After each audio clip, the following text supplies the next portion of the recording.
Imagine a world without written laws, a world where justice was arbitrary, revenge was boundless, and the rules of society shifted with the whims of rulers or local custom. It's a chaotic vision, isn't it? But millennia ago, in the Fertile Crescent of Mesopotamia, one man dared to envision a different way. He sought to forge order from chaos, to give his people not just a kingdom, but a guiding light of justice. This is the story of King Hammurabi and the monumental legal system that bears his name, the Code of Hammurabi. To achieve this, Hammurabi commissioned something truly unprecedented, a grand stone pillar, or stele, meticulously carved with nearly 300 laws. Standing over 7 feet tall, this basalt monument was not hidden away in a royal archive. It was publicly displayed, likely in a prominent place like a temple for all citizens, or at least those who could read to see and understand.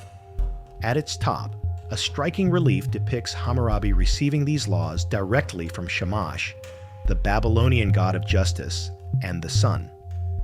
This divine endorsement wasn't just a symbolic gesture.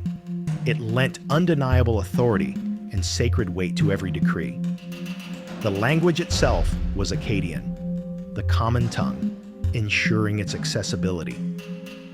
This wasn't just a list of rules. It was a comprehensive constitution for an entire civilization, publicly declared and divinely sanctioned. Perhaps the most famous and often most misunderstood principle within Hammurabi's code is Law 196. If a man destroy the eye of a free man, they shall destroy his eye. This vivid phrase, often called lex talionis, or law of retaliation, might sound brutally archaic to modern ears. However, its historical significance is profound. Prior to such codified laws, disputes often spiraled into endless cycles of blood feuds and escalating revenge. If a family member was injured, the aggrieved might retaliate with disproportionate violence, leading to a never-ending cycle of vengeance. The eye for an eye principle, in its original context, was not a call for savagery, but a radical step towards limiting revenge. It established the crucial idea of proportional justice. The punishment must fit the crime and not exceed it.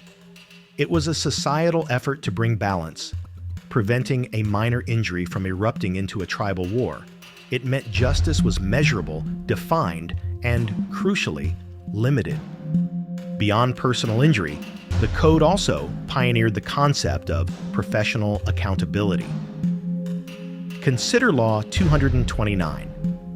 If a builder builds a house for a man and does not make its construction firm, and the house which he has built collapses and causes the death of the owner, that builder shall be put to death. This wasn't just a warning. It was a severe penalty designed to ensure the highest standards of craftsmanship and safety. Builders had an immense responsibility, and their work directly impacted the lives of others. The law also extended this proportional logic further. If the collapse killed the owner's son, the builder's son would be put to death. While this concept of collective punishment seems unjust by modern standards, it powerfully underscored the builder's responsibility to his client's entire household and lineage. It instilled a fierce, tangible sense of duty into vital professions. It's important to understand that Hammurabi's code, while groundbreaking, was a product of its time and society. It was not egalitarian. Penalties often varied based on the social status of both the perpetrator and the victim. For instance, injuring a noble might incur a harsher penalty than injuring a commoner or a slave. Similarly, the punishment for striking one's father was severe, reflecting the patriarchal structure.